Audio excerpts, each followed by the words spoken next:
নরাকার পরব্রহ্মরূপায় জ্ঞানহারিণে আত্মজ্ঞানোপদানেন তস্मै শ্রী গুরবে নমঃ।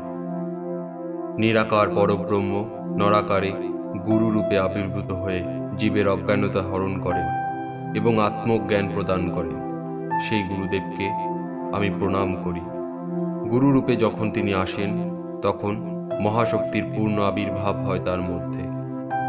বর্তমান বাংলাদেশ অন্তর্গত বরিশাল জেলার এক পল্লীতে পবিত্র তন্ত্রসাধক এক ব্রাহ্মণ পরিবারে রাস পূর্ণিমার পুণ্যতিথিতে নিরাকার পরব্রহ্ম দুর্গাপ্রসন্ন পরমহংসদেব নামে নরাকারে আবির্ভূত হন। এই সাধক ব্রাহ্মণের পত্নী চিন্তামণি দেবী, যার কোলে সকলের সমস্ত চিন্তার গুরুদায়িত্ব বহন করবার জন্য পরব্রহ্ম নরাকারে নেমে এলেন দ্বিতীয় পুত্ররূপে। মর্তধামে শ্রী শ্রী গুরুদেবের এই পূর্ণ আবির্ভাবেরও একটি পূর্ব ইতিহাস আছে। শ্রী শ্রী গুরুদেবের পিতা শ্রী উমাচরণ চক্রবর্তী শ্রী ভগবানের মর্তে আবির্ভাবের জন্য তাকে পুত্ররূপে লাভ করার আকাঙ্ক্ষা করেছিলেন এবং কাশীধামে গিয়ে তিনি বাবা বিশ্বনাথের তপস্যা করেন। তপস্যায় তুষ্ট হয়ে বাবা বিশ্বনাথ তাকে বর প্রদান করেন যে শীঘ্রই তিনি সাধক উমাচরণের দ্বিতীয় পুত্ররূপে আবির্ভূত হবেন। সেদিন শারদীয়া রাস পূর্ণিমার নিশি, চতুর্দিক জ্যোৎস্না প্লাবিত, উৎসব মুখর। বাড়ির চতুর্দিকে সবুজ ধানের ক্ষেতগুলিতে শিশিরকণা শ্বেত চাদর বিছাইয়া রাখিয়াছে। মৃদু মৃদু পবন সুরভি বহন করিয়া সুগন্ধে বাড়ি পূর্ণ করিয়াছে। এরূপ মনোরম পরিবেশে চিন্তামণি দেবীর গর্ভ হইতে ভূমিষ্ঠ হইলেন এক সুন্দর গৌরবর্ণ শিশু। বাড়িখানি হুলুধ্বনি শঙ্খধ্বনিতে মুখরিত হইল। অজ্ঞানাচ্ছন্ন দেশে জ্বলিল এক প্রদীপ শিখা। শিশুটি পৃথিবীতে নিয়ে আসিলেন এক আনন্দ সংবাদ। তিনি সঙ্গে আনলেন বিবেক ও বৈরাগ্য ফল আর ভক্তি সুধা। প্রথমে রোদন উচ্চারণ ওং ওং ওং। শ্রী শ্রী গুরুদেবের শ্রী চরণযুগলে কয়েকটি শুভ চিহ্ন বিদ্যমান ছিল। কোনো কোনো শিষ্যকে তিনি কৃপা করে সেই সব চিহ্ন দেখাইয়াছিলেন। তার চরণ চিহ্নগুলি উল্লেখ করা যাক। দক্ষিণ চরণে শঙ্খ, চক্র ও পদ্ম এবং বাঘভব বীজ, মোট 8টি চিহ্ন। বাম চরণে স্বস্তিকা, বল্লী অর্থাৎ লতা ও জব এবং রমা বীজ। জ্যোতিষীদের মতে যার চরণে এই সব চিহ্নাদি বর্তমান থাকে তিনি অশেষ সৌভাগ্যশালী, লক্ষ্মীযুক্ত ও রাজা হন। পদ্ম চিহ্নের দ্বারা সুখ, সম্মান ও জননেতৃত্ব। স্বস্তিকা চিহ্নে সকল শাস্ত্রে ও বিদ্যায় পারদর্শিতা, ধর্মপরায়ণতা ও দয়াশীলতা। চক্র চিহ্নে বিরাট ধার্মিকতা, বিপুল মান, সর্বগুণ ও সম্মান। শঙ্খ চিহ্নে অর্থ ও সম্পত্তি লাভ। খড়গ বা বল্লী চিহ্ন দ্বারা জ্ঞানী, যোগী, সাধক ও অলৌকিক শক্তিমান ব্যক্তিত্ব। ত্রিশূল বা জপ চিহ্ন দ্বারা পাণ্ডিত্য, দর্শন শাস্ত্রে ব্যুৎপত্তি, ধর্মপরায়ণতা, যোগ সাধনা ও জীবনে প্রতিষ্ঠা সূচিত করা। বীজ মন্ত্র দুটি দ্বারা শ্রীগুরু শক্তির পূর্ণ বিকাশের তত্ত্বটি ব্যঞ্জিত। শিশুটি বড় হয়, দেশবাসীর আনন্দ বর্ধন করে। গ্রামবাসীরা আসে, শিশুকে দেখে, আনন্দে তাহাদের প্রাণ ভরিয়া ওঠে। পিতা দরিদ্র ব্রাহ্মণ। শিশুর জন্মের সঙ্গে সঙ্গে তাহার সংসারে সচ্ছলতা আসে। দরিদ্রের গৃহটি ক্রমে ক্রমে লক্ষ্মীর নিবাস হয়। মুখান্নপ্রাশনের সময় পিতা নাম রাখেন দুর্গাপ্রসন্ন। এই দুর্গাপ্রসন্ন নামটিও অপূর্ব ভাব মাধুর্যে ও তত্ত্ব সৌন্দর্য দিয়ে সৃষ্টি। এক, জগৎজননী শ্রী শ্রী দুর্গাদেবী স্বয়ং প্রসন্ন হয়ে জগতের কল্যাণের জন্য যাকে দান করেছেন। 2, যিনি যার অনুষ্ঠিত কর্ম দ্বারা জগদ্ধাত্রী পরাশক্তি শ্রী শ্রী দুর্গাকে সুপ্রসন্ন করেছেন। 3, মহাশক্তি শ্রী শ্রী দুর্গা স্বয়ং যার উপর স্বভাবতই প্রসন্না। 4, যাকে আশ্রয় করিলে সেই আশ্রিত জনের প্রতি ব্রহ্মময়ী শ্রী শ্রী দুর্গা দেবী প্রসন্না হন। 5, ব্রহ্মময়ী শ্রী শ্রী দুর্গার প্রসন্নতা বিধান করার সর্ববিধ সামর্থ্য যার রয়েছে সেই নররূপী নারায়ণ বা জিভাধারী সদাশিব বা নরাকার পরব্রহ্ম। বালকের হাতে খড়ি হইল। পাঠশালায় যান, লেখাপড়া শিখেন, কিন্তু মন সর্বদাই উদাসীন। সহপাঠী বালকদের সঙ্গে খেলাধুলা করেন, আবার মাঝে মাঝে কোথাও চলিয়া যান। ছেলেরা খোঁজাখুঁজি করেন, ছেলেদের সঙ্গে তিনি লুকোচুরি খেলেন, লুকাইয়া থাকেন। ছেলেরা অনেক খুঁজিয়া তাহাকে দেখেন, দূরে বনে ধ্যানস্থ। এই রূপে দিন কাটে। পিতার আদরের ছেলে শ্রী দুর্গাপ্রসন্ন পিতার সঙ্গে স্নান, আহার ও শয়ন করেন। রাজাপুরের বিরাট বাড়ি, তাহাতে কত বাগান, পুকুর ও কত গাছ। বহির্বাটিতে কালী মণ্ডপ, তাহাতে কালী প্রতিষ্ঠিত। সম্মুখে পঞ্চমুণ্ডী আসন, দক্ষিণ দিক থেকে খোলা বারান্দা। পিতা কালীর সাধক। প্রত্যহ গভীর রাত্রিরে তিনি পঞ্চমুণ্ডী আসনে বসেন। নিদ্রিত ছেলে দুর্গাপ্রসন্ন শয্যায় একা থাকেন। একদিন ছেলের কৌতূহল হয়, পিতা প্রতি রাত্রি কোথায় যান তাহা দেখিবার জন্য। পিতা শয্যা ছাড়িয়া যাইবার পরে আস্তে আস্তে বালকও যান তাহার পিছু পিছু। পিতা মণ্ডপে ঢুকিয়া দরজার অর্গল বন্ধ করেন। বালক দুর্গাপ্রসন্ন চুপ করিয়া বসিয়া থাকেন সম্মুখে খোলা বারান্দায়। গভীর রাত্রি, চতুর্দিকে জনমানবের সারা শব্দ নাই, শুধু বাদুরের কিচিমিচি আর মাঝে মাঝে শৃগালের কোলাহল। নির্ভয়ে বালক বসিয়া আছেন সেই খোলা বারান্দায়। অসংখ্য মশা তাহাকে ঘিরিয়া ধরিয়াছে। ছোট হাত দুইখানি নাড়াইয়া মশা তাড়ান, যেন কোনো শব্দ না হয়। এই রূপে 2-3 ঘণ্টা কাটিয়া যায়। তারপর শুনিতে পান মণ্ডপের মধ্যে দুইজনের কথাবার্তা। যে ভাষায় কথা হয় সে ভাষায় এক বিন্দুও বুঝতে পারেন না, তথাপি উৎকর্ণ হইয়া থাকেন। রাত্রি শেষ হইয়া আসে, মণ্ডপের কথাবার্তাও বন্ধ হয়। পিতা তখন দরজা খুলিয়া বারান্দায় নামতেই দেখেন ছায়ার মতো একটি জীব। জোরে জিজ্ঞাসা করেন, কে ওখানে? বালক পিতার পা জড়াইয়া ধরিয়া বলেন, আমি বাবা। তুই এখানে কেন? কখন এসেছিস? আপনার পিছু পিছু এসেছি। পিতা বিস্মিত হইয়া বলেন, এই অন্ধকারে একাকী রয়েছিস, তোর কি ভয় নাই? ভয় কি বাবা, আপনি তো আছেন, মা কালীও আছেন, আমার যে 2জন সাথী। কেন এসেছিস শয্যা ছেড়ে? বাবা, আপনাকে কালীমার সঙ্গে কথা বলতে শুনলাম। আমি যাতে ওইরূপ মার সঙ্গে কথা বলতে পারি সেই মন্ত্র আমাকে শিখাইয়া দিন। পিতা আদর করিয়া মুখ চুম্বন করেন। তাহাকে কোলে তুলিয়া বলেন, এখন নয়, সময় মতো তোমাকে সকল শিক্ষা দিব। পিতা পুত্রকে নিয়ে গৃহে গমন করেন। শ্রী ঠাকুরের শিক্ষার আরম্ভ হয় গ্রামের পাঠশালায়। পাঠশালায় গুরু মহাশয় তাহাকে অনেক কিছু শিক্ষা দেন। তিনি বাংলা এবং সংস্কৃত জ্ঞান লাভ করেন, কিন্তু বিদেশি ভাষা মনে করিয়া ইংরাজি বই স্পর্শও করেন না। বাল্যকালে সঙ্গীত তাহার খুবই প্রিয় ছিল। তিনি নিজেও সুকণ্ঠ। একা গান রচনা করেন, খাতায় গান লিখেন, নিজের রচিত গান নিজে সুর করিয়া গাহিতে থাকেন। তিনি কবি, ভক্তদের কবিত্ব শক্তি থাকে। জয়দেব, বিদ্যাপতি, চণ্ডীদাস, তুলসীদাস প্রভৃতি ভক্তগণ সকলেই কবি ছিলেন। ভক্ত হৃদয়ের ভক্তির উচ্ছ্বাস ছন্দবদ্ধ কবিতা রূপে প্রকাশিত হয়, যেমন হইয়াছিল ঋষি বাল্মীকির।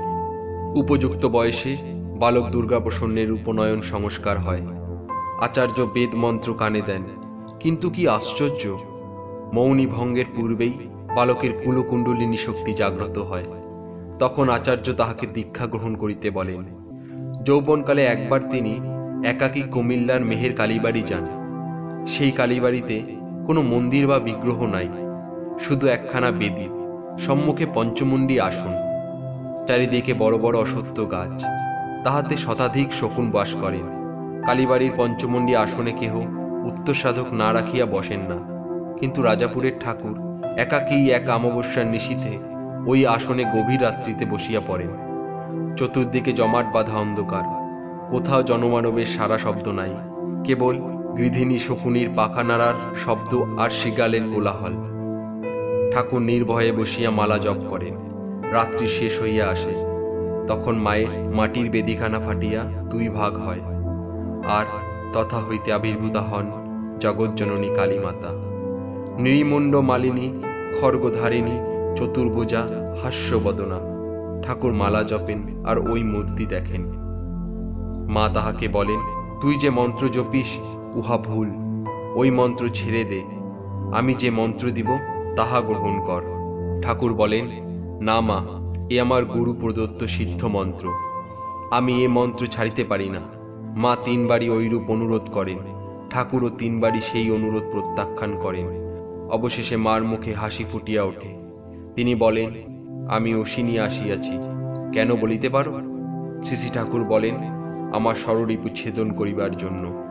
মা পুনরায় হাসিয়া আস্তে আস্তে বেদীর মধ্যে অন্তর্হিত হন। রজনীয় ভোর হয়। শ্রী শ্রী ঠাকুর আসন হইতে উঠিয়া পড়েন। ওই ঘটনার পর হইতেই তিনি অনেক অলৌকিক শক্তি লাভ করেন এবং তাহার নাম চতুর্দিকে প্রচার হইয়া পড়ে। উপনয়ন ও দীক্ষার পর শ্রী শ্রী নারায়ণের নিত্য পূজার ভারও পড়েছিল শ্রী শ্রী গুরুদেবের উপর, আর তিনিও তখন প্রাণ ভরে ঠাকুর পূজাতেই মেতে থাকতেন। কিন্তু সর্বদাই একটা অতৃপ্তি তার মনকে ভারাক্রান্ত করে রাখত। কি করে আর্ত জীবের সর্ববিধ দুঃখ দুর্দশা চিরতরে দূর করে তাদের সুখ শান্তি দেওয়া যায়। প্রতিদিন নারায়ণ পূজার সময় ঠাকুরের কাছে তিনি আকুলভাবে প্রার্থনা জানাতেন, কি করলে মানুষের দুঃখ মোচন করা যায়, তাদের চিরতরে শান্তি দেওয়া যায়। হে ব্রহ্মাণ্ডপতি নারায়ণ, কৃপা করি আমাকে তাহার পথ দেখাইয়া দাও। একদিকে এই জীবপ্রেম, মানুষের প্রতি গভীর মমতাবোধ, আর একদিকে বিশ্বস্রষ্টা বিশ্বনিয়ন্তা শ্রী ভগবানকে দর্শন করবার আকুল আকাঙ্ক্ষা। এই দুটি প্রেরণা মিলে তাকে এগিয়ে দিয়েছে একের পর এক সাধন জীবনের দুস্তর দুর্গম পথে। জীবপ্রেম ও ভগবত প্রেম, এ দুটির উপরেই ভিত্তি করে গড়ে উঠেছে তার জীবন দর্শন। শুরু হলো গভীর সাধনের পালা। রাত্রে ঘুমোতেন ঠাকুমার কাছে। জীবের দুঃখ দুর্দশা দূর করবার সাধনায় শ্রী শ্রী গুরুদেব ছোটবেলা থেকেই নিজেকে বিলিয়ে দিয়েছেন। তার বাবা উমাচরণ চক্রবর্তী মহাশয় শ্রী শ্রী গুরুদেবকে ছোটবেলায় স্কুলে ছেলেদের মধ্যে বিক্রি করবার জন্য কাগজ, স্লেট, পেন্সিল, কালি, ব্লটিং পেপার ইত্যাদি দিয়েছিলেন। পাঠশালার সব ছেলেই তাকে খুব ভালোবাসত বলে তার কাছ থেকেই তাদের লেখাপড়ার ওই উপকরণ কিনত। শ্রী শ্রী গুরুদেব কিন্তু একটি পয়সাও নষ্ট করতেন না। পাই পয়সাটি পর্যন্ত হিসেব করে পিতৃদেবকে বুঝিয়ে দিতেন। তবে বেছে বেছে গরিব দুঃখ ছাত্রদের তিনি বিনামূল্যে ওইসব কাগজ পেন্সিল দিতেন এবং তার পিতার কাছে সত্য কথাই বলতেন। পিতা উমাচরণ কিন্তু এই বিষয়ে ভালো মন্দ কিছুই বলতেন না। মনে হয় তার নির্বিকার ভাব দ্বারা তিনি তার পুত্রের মধ্যে কামনা শূন্য যথার্থ সেবার মনোভাব জাগ্রত করতে চেয়েছিলেন। নিন্দা বা প্রশংসা কিছু লাভ না করেও তার সেবার আকাঙ্ক্ষা অন্তরের তাগিদে কতটা অগ্রসর হয় তাই বোধহয় পরীক্ষা করছিলেন। শ্রী শ্রী গুরুদেবের সেবার পরিধি ক্রমে বেড়ে গেল। সাধ্যমতো ঘরের ধান, চাল, টাকা পয়সা, কাপড় চোপড়, ওষুধপত্র যখন যেমন সম্ভব গরিব দুঃখীদের দিয়ে সাহায্য করতে লাগলেন। কিন্তু একটি সমস্যার উদ্ভব হলো। আজ হয়তো একজনকে 2 সের চাল বা নগদ একটি টাকা দিলেন, 2-4 দিন পরে আবার তারা এসে হাজির হন সাহায্য প্রার্থী হয়ে। অর্থাৎ এভাবে সাহায্য করে কোনো মানুষের দুঃখই একেবারে দূর করা যায় না, তার অভাব থেকেই যায়। কি করে অভাবগ্রস্ত মানুষের দুঃখ স্থায়ীভাবে মোচন করা যায়, এই চিন্তায় তাকে বিভোর করে তুলল। তিনি প্রতিনিয়ত জগন্মাতার কাছে প্রার্থনা করতে লাগলেন, মা, তুমি আমাকে এমন বুদ্ধি দাও যাতে চির শান্তি বিধান করা যায়। তারপর লীলাময় পুরুষ ভাবলেন, গাছগাছড়ার ওষুধপত্র ও মন্ত্রতন্ত্র শিখলে মানুষকে বোধহয় কিছুটা বেশি শান্তি দেওয়া যায়। সেইভাবে তার পিতৃদেবের কাছ থেকে তার জানা বহু মন্ত্রতন্ত্র এবং ওষুধপত্র শিখে নিয়ে পরোপকারে রত থাকলেন। এর ফলে বহু রোগী যখন বিনা পয়সায় সুস্থ হয়ে উঠতে লাগলো, তখন শ্রী শ্রী গুরুদেবের প্রাণে আনন্দ আর ধরে না। বাড়িতে বিভিন্ন ওষুধপত্রের চারা লাগিয়ে কিংবা বীজ বুনে নিজেই ওইসব বৃক্ষের পরিচর্যা করতে লাগলেন। গাছপালার বাগানে কাজ করতে করতে প্রায় সারাদিন কেটে যেত, আর সারা রাত জেগে তিনি শ্রীনাম জপ করতেন। বৃক্ষ সেবা তার নিয়মিত সাধনার অঙ্গ হয়ে দাঁড়ায়। এই প্রসঙ্গে শ্রী শ্রী ঠাকুর বলেন, বাগানের কাজ করতে করতে প্রাণে যে কি অপার আনন্দ পেয়েছি তা বলবার নয়। বৃক্ষাদির সঙ্গ করতে করতেই বাল্যকালে আমার মনের স্থিরতা আসে। কোনো রূপ কুটিলতা বাসা বাঁধতে পারে নাই। বৃক্ষলতা গাছগাছড়ার নিঃস্বার্থ সেবা করিয়া তাদের শ্রীবৃদ্ধি দেখে প্রাণে সবিশেষ আনন্দ অনুভব করতাম। ঔষধ মন্ত্রের প্রক্রিয়া দ্বারা বেশ লোকের উপকারী হইতে লাগিল। কিন্তু হইলে কি হইবে, মানুষের দুঃখ যেন কিছুতেই কমে না। কেহ আজ ভালো কাল মন্দ, কেউ আজ মন্দ কাল ভালো, এইভাবে চিন্তাধারা বেড়ে গেল। পরমেশ্বরের নিকট কান্না করিয়া বলিতে লাগিল, আমি চাহি মাত্র মানুষের দুঃখ চিরতরে মোচন করিয়া তাহাকে চিরশান্তি দেওয়া। এবং সেই চিরশান্তি রাজ্যের খোঁজে বেরিয়ে পড়েন গুরুদেব, এবং সেই চিরশান্তির রাজ্য দেখার প্রবল আকাঙ্ক্ষা বেড়ে গেল গুরুদেবের মনে। একদিন হঠাৎ বুদ্ধি হইল বরিশাল যাইব, এবং গুরুদেব বেরিয়ে পড়লেন সদ্গুরুর খোঁজে। এবং সদ্গুরুর খোঁজ করতে করতে তিনি এসে পৌঁছালেন নিগমানন্দ পরমহংসের কাছে। এরপর শুরু হয়েছে গুরুদেবের জীবনের বিভিন্ন সাধনা। বৈদিক গায়ত্রী সাধনা ও তান্ত্রিক শক্তি সাধনা শ্রী শ্রী গুরুদেবের জীবনে সমান্তরালভাবেই চলে এসেছে প্রথম থেকে। তার পরবর্তী স্তরে যুক্ত হয়েছে দাম পাহাড়ে বিষ্ণু সাধনা। এ ত্রয়ী স্বাভাবিক পরিণতি হিসাবেই সগুণ ব্রহ্মের সাকার উপাসনার স্তর অতিক্রম করে সন্ন্যাস গ্রহণ, এবং সঙ্গে সঙ্গে নির্বিকার নির্গুণ ব্রহ্ম সাধনায় সিদ্ধি লাভ। নির্বিকল্প সমাধিযোগে ভগবত তত্ত্ব, আত্মতত্ত্ব, ব্রহ্মতত্ত্বের তুরীয় লোকে অবগাহন ও অবস্থান। আধিকারিক গুরুর কাছে মহৎ অধিকার লাভ করে এমনই করেই বিরাট সমর্থ পুরুষ তার নিঃসত্ত্বের পরম প্রাপ্তিতে চরম প্রতিষ্ঠা দিলেন। তাই তো গুরু নিগমানন্দ শিষ্য দুর্গাপ্রসন্ন সম্বন্ধে একবার মন্তব্য করেছিলেন, ও তো ঘাটে বসেই আছে, ডুব দিলেই হলো। শ্রী শ্রী গুরুদেবের বিরাট ও বিচিত্র সাধন জীবনের স্তর পরম্পরাটি যথাক্রমে বলা হলো। 1. উপনয়নের সঙ্গে সঙ্গে কুলকুণ্ডলিনী শক্তি জাগ্রতা। কুলগুরু আচার্য নিবারণ ভট্টাচার্য কর্তৃক একই সঙ্গে শক্তিমন্ত্রে ও বিষ্ণু মন্ত্রে দীক্ষাদান ও মাত্র 11 বৎসর বয়সে শাক্তাভিষেক। 2. গায়ত্রী সাধনায় কুলগুরু আনুকূল্য লাভ, শক্তি সাধনায় পিতার উৎসাহ দান ও অগ্রগতি বিষয়ে সহায়তা, এবং 18 বৎসর বয়সে পূর্ণাভিষেক। 3. পাদ্রী শিবপুরে বিশপ ফাদার গডিন হোর সাহচর্যে খ্রিস্টধর্মে সারতত্ত্ব শিক্ষা। 4. কোকিলামুখ গমন, ক্রমদীক্ষা গ্রহণ ও নৃসিংহ মন্ত্রে পুনশ্চরণ, গায়ত্রী সিদ্ধি, সাম্রাজ্যাভিষেক। 5. রাজাপুরে প্রত্যাবর্তন, অক্ষয় তৃতীয়ায় গুরু সাধনায় সিদ্ধি লাভ। 6. পুনরায় কোকিলামুখ গমন, আচার্যাভিষেক ও দীক্ষাদানের অধিকার লাভ। 7. দেশে ফিরে দীক্ষাদান শুরু, অন্তরঙ্গে দিব্যভাবে শক্তি সাধনা, বহিরাঙ্গে সব সাধনা, বীর সাধনা ইত্যাদি। চৈত্র অমাবস্যায় পঞ্চমুণ্ডী আসনে শক্তি সাধনায় সিদ্ধি। 8. গুরু নিগমানন্দ কর্তৃক মহাবিষ্ণু মন্ত্রে দীক্ষাদান ও যোগ দীক্ষাভিষেক, দাম পাহাড়ে নির্জনে কৃষ্ণ সাধনা ও সিদ্ধি। 9. স্বামী নিগমানন্দ সরস্বতী মহারাজের নিকট সন্ন্যাস গ্রহণ ও নির্গুণ ব্রহ্ম সাধনা। 10. পরিব্রাজক অবস্থায় আজমিরে পীর সেকেন্দার আলী দরবেশ সাহেবের নিকট ইসলাম ধর্মের সারতত্ত্ব শিক্ষা। 11. জগৎগুরু আদি শঙ্করাচার্য প্রতিষ্ঠিত 4টি মঠের চতুর্বেদোক্ত মহাকাব্যের তাৎপর্য অনুধ্যান ও উপলব্ধি। অজ্ঞাতবাসকালে লক্ষ্মণ ঝোলার কাছাকাছি কোনো পাহাড়িয়া অঞ্চলে নির্বিকল্প সমাধিযোগে নির্গুণ ব্রহ্ম সাধনায় সিদ্ধি লাভ। 12. শ্রী শ্রী কালিকানন্দ পরমহংস নিকট পরমহংস উপাধি লাভ ও পরমহংস দীক্ষা গ্রহণ। শ্রী শ্রী গুরুদেবের বাড়িতে শ্রী শ্রী গিরিধারী লালজির একটি বিগ্রহ ছিল। ঠাকুর তাহার সেবা পূজা করেন, তাহার সঙ্গে কথা বলেন, কত সময় কত কৌতুক করেন।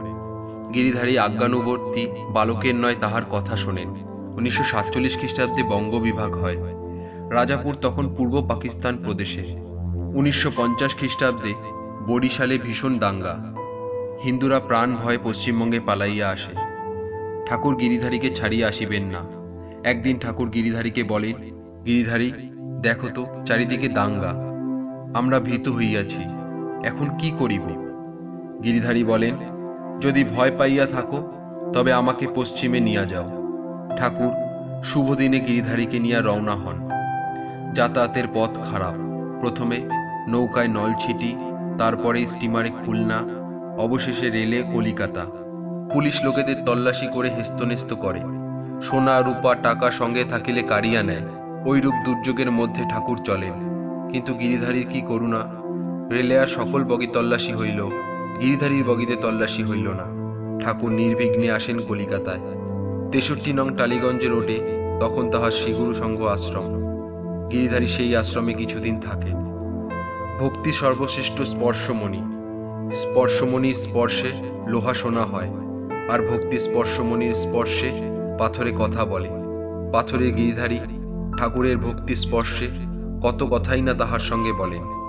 কাঁচরাপাড়ার 2-3 মাইল উত্তরে ম্যালেরিয়া বিধ্বস্ত মরুভূমি সদৃশ একটি গ্রাম, নাম পলাশী। মাঠ প্রান্তর, সব জঙ্গল পরিপূর্ণ। লোক কতক মরিয়া কতক ছাড়িয়া গিয়াছে, স্থান পতিত, জনশূন্য। ঠাকুর সেই স্থানে 4-5 বিঘা জমি রাখেন। সেইখানে একটি মন্দির, গিরিধারী লাল সেই মন্দিরে থাকেন। গিরিধারী শ্রীচরণের স্পর্শে কয়েক বৎসরের মধ্যে সেই মরুভূমি মরুদ্যানে পরিণত হয়। সেখানে কুণ্ডগঙ্গা, যজ্ঞবেদী, পঞ্চবটী, তপোবন প্রভৃতি স্থাপিত হয়। এখন সেই স্থানে যেন বৃন্দাবন তীর্থ। ম্যালেরিয়া আর নাই। সেখানে বহু লোকে বসবাস করে। মৃত সঞ্জীবনী মন্ত্রে মৃত জীব জীবিত হয়। ঠাকুরের ভক্তি মন্ত্রে হইয়াছে জীবন্ত মৃত গ্রামবাসীরাও। সেখানে গড়িয়া উঠেছে উচ্চ মাধ্যমিক বিদ্যালয়, পোস্ট অফিস, ছাত্রাবাস। বহু শিক্ষিত লোকের আনাগোনায় গ্রামটি জমজমাট। পলাশীতেই এখন ঠাকুরের প্রিয়তম গিরিধারী আশ্রম। সদ্গুরু ভগবান শ্রী দুর্গাপ্রসন্ন পরমহংসদেব তাহার দিব্য দৃষ্টিতে কলি কবলিত জীবের দুরবস্থা দেখিয়া করুণার্ত চিত্তে তাহাদিগকে উদ্ধার করিবার জন্য শ্রীগুরু সংঘ আশ্রম স্থাপন করিয়াছেন। ধর্মের সকল পথে সাধন করিয়া তিনি এই সিদ্ধান্তে উপনীত হন যে ভক্তির পথই কলিজীবের পক্ষে অনুকূল পথ। কলির জীব অল্পায়ু, দুর্বল দেহ, তাহাদের অন্নগত প্রাণ এবং তাহারা নানা প্রকার প্রতিকূল সমস্যায় জর্জরিত। তাহাদের পক্ষে তন্ত্রমতে সাধনা বা যোগপথে সাধনা আয়াসসাধ্য। ভক্তিপথেই তাহারা ঈশ্বর সান্নিধ্য লাভে সক্ষম হইবে। ভক্তির ভিত্তি শ্রদ্ধা। শ্রদ্ধা সহকারে গুরুর নিকট প্রাপ্ত নাম জপের মধ্যে দিয়া সাধক ভক্তির নির্মল আনন্দ প্রতিষ্ঠা হইয়া গুরু কৃপায় জরা মৃত্যুর বন্ধন হইতে মুক্তি লাভ করিয়া জন্মচক্র পরিক্রম হইতে নিস্তার লাভ করিতে পারে। নিয়মিত নাম জপ করিতে করিতে সাধক এমন অবস্থায় পরিণত হয় যে তাহার শ্বাসে প্রশ্বাসে নাম উচ্চারণ হইতে থাকে। নামই ব্রহ্ম। যখন শ্বাসে প্রশ্বাসে নাম উচ্চারিত হয় তখন দেহের বন্ধনে আবদ্ধ জীবাত্মা ব্রহ্মানন্দের অভূতপূর্ব আনন্দ ক্ষরণ আস্বাদন করিতে সক্ষম হয়। মানুষের জীবনে সংসার একটি উল্লেখযোগ্য প্রতিষ্ঠান। মায়াবন্ধনে আবদ্ধ জীব এই সংসারকে আশ্রয় করিয়া নিয়ত ঘূর্ণিপাকে আবর্তিত হইতেছে। আপাত দৃষ্টিতে মনে হয় সংসারে বাস করিয়া আধ্যাত্ম সাধনা সম্ভব নয়, কিন্তু শ্রী শ্রী ঠাকুর দুর্গাপ্রসন্ন পরমহংসদেবের দৃষ্টিতে সংসার কর্মযোগ সাধনের উপযুক্ত ক্ষেত্র। তিনি তাহার ভক্তদিগকে সংসার ত্যাগ করিয়া সন্ন্যাসী হইবার জন্য উৎসাহিত করিতেন না। নিরাসক্ত কর্মের সাহায্যে সত্য সেবা নীতি ধর্মের উপর সংসার স্থাপন করিয়া প্রতিটি সংসারকে আশ্রমে পরিণত করিবার জন্য উপদেশ দিয়াছেন। শ্রী শ্রী গুরুদেবের বলা কিছু বিশেষ বাণী। যাহারা আমার নির্দেশ মতো চলিবে তাহারা আমার আশীর্বাদের ভাগী হইবে এবং নিরাপদে কালযাপন করিতে পারিবেই। আত্মনিবেদনের তুল্য উৎসর্গ নাই। সৎলোক গঠন করা এবং অন্যান্য লোককে সৎপথ চিনাইয়া দেবার জন্যই শ্রীগুরু সংঘ গঠিত হইয়াছে। যে আমার সেবা পুজো নিয়মিতভাবে করে আমি তাহার সঙ্গ ছাড়া হইয়া একদিনও থাকি না। আমার সহস্র সহস্র শিষ্যকে উদ্ধার করার গুরু দায়িত্ব আমার উপরে ন্যস্ত। তোমরা যদি আমার কথায় বিশ্বাস স্থাপন করিতে না পারো, যদি আমার আদেশ পালন না করো, তবে আমি কি রূপে তোমাদিগকে উদ্ধার করিব? জাহাজ তো মহাসমুদ্রের তীরেই লাগানো আছে। উত্তপ্ত বালুকা পার হইয়া যদি জাহাজে উঠিতে না পারো, তবে তো পড়িয়াই থাকিবে। পথ বড় দুর্গম, সুতরাং ভয় করিলে চলিবে না। বালুকায় পা পড়িয়া গেলেও আমি জাহাজে উঠিব, এইরূপ সংকল্প যাহার আছে সে অবশ্যই উঠিতে পারিবে এবং ভবসিন্ধু পার হইতে পারিবে। গুরুকে স্বয়ং ভগবান জানিতে হয়। তোমাদের গুরু তোমাদের সামনেই আছেন, তোমরা তাহাকে দেখো। আমার চরণ থেকে মস্তক পর্যন্ত লক্ষ্য করিয়া দেখিলে বুঝিতে পারিবা যে গুরুর সঙ্গে শক্তিও আছে। চাইবার মতো তিনটি জিনিস চাও, ইহাতে চাওয়া পাওয়া দুই হইবে। ভক্তি, বিশ্বাস, নির্ভরতা। এই তিনটি চাইলে জীবের সকল পাওয়া হইয়া যায়। তোমার শ্রীগুরু কাহাকেও ভুলিতে আসে নাই, কাহাকেও ভুলিতে জানে না, ভুলিতে পারে না। তাহার ভগবান যে বিশ্বরূপ, আমি বিশ্বরূপ ভগবানের পূজা করি। তোমরা আমাকে এই একটা শরীরের মধ্যে সীমাবদ্ধ ভাবিও না, আমি তোমাদের ভিতরেও আছি। হাতে কাজ করো, পায়ে হাঁটো, মুখে কথা বলো, চোখে চতুর্দিক দর্শন করো, কিন্তু মনে মনে আমাকে স্মরণ করো। যে ভাগ্যবান এইরূপ করে স্মরণ করিতে পারে সে আমাকে পায়। যে আমাকে স্মরণ করে আমি তাহার সঙ্গ ছাড়া থাকি না। শিষ্য কি ভক্ত কি তৃতীয় লোক, যে কেউই হোক না কেন, আমাকে যে স্মরণ করে সেই দেখা পায়। আমি তাহাকে ভুলি না, তাই সর্বদা স্মরণ করিয়া চলো। সকল কাজকর্মই আমার উপর নির্ভর রাখিয়া করিয়া যাও। আমাকে যাহারা ভালোবাসে, আমার ইচ্ছা নিশ্চিতই তাহাদের অন্তরে জাগরিত হইবে, কিন্তু প্রধান বিষয় হল আত্মচিত্ত শুদ্ধি। আমি চিরকাল আছি ও থাকিব। যেখানে 3 বার মাত্র শ্রীগুরু শব্দটি উচ্চারিত হয়, সেখানে কিছুতেই কোনো অপদেবতার আবির্ভাব হইতে পারে না। আমি এবারে কাহাকেও ভুলিতে আসি নাই। তোমাদের জঠোর যন্ত্রণা হইতে উদ্ধার করার জন্য এবারে তাহার প্রেরিত হইয়া তোমাদের দ্বারে দ্বারে আসিয়াছি। শরণাগতকে আমি সর্বদাই স্মরণ রাখি, সুতরাং চিন্তা করিও না, ঠিক ঠিক বিশ্বাস সংস্থাপন করো। শ্রীগুরু সঙ্গ প্রকৃতপক্ষেই অক্ষয় বট। যাহারা এই অক্ষয় বটের আশ্রয় গ্রহণ করিবে, কোনো দাবানলের উত্তাপই তাহাদের শরীর স্পর্শ করিতে পারিবে না। শ্রীগুরু সংঘ এবং আমি এক ও অভিন্ন। শ্রীগুরু সঙ্গের সেবাই আমার সেবা। সত্য, সেবা, নীতি, ধর্ম, শ্রীগুরু সংঘ শান্তি লাভের এই 4টি পথের সন্ধান দিয়াছে। এই 4টি পথের মধ্যে কোনো সাম্প্রদায়িকতা নাই। যে কোনো ধর্মের অথবা যে কোনো সম্প্রদায়ের লোকই ইহা গ্রহণ করিতে পারে। শ্রীগুরু জয়, শ্রীগুরু জয়, শ্রীগুরু জয়।